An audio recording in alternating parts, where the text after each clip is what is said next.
نبی علیہ الصلوۃ والسلام نے فرمایا صحابہ سے، مسلم شریف کے اندر روایت ہے، کیا تمہیں معلوم ہے غیبت کس کو کہتے ہیں؟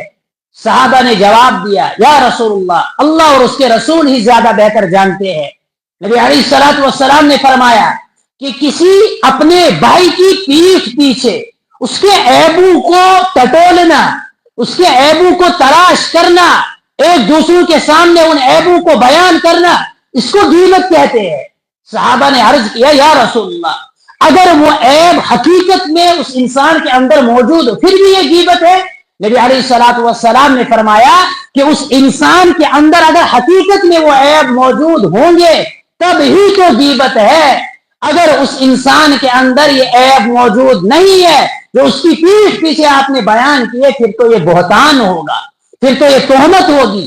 غیبت اس وقت ہوگی جب اس کے اندر یہ عیب موجود ہوں گے، اس کے اندر موجود نہیں ہے تو یہ اس وقت تہمت بن جائے گی جو ایک سنگین جرم ہے۔ تو اللہ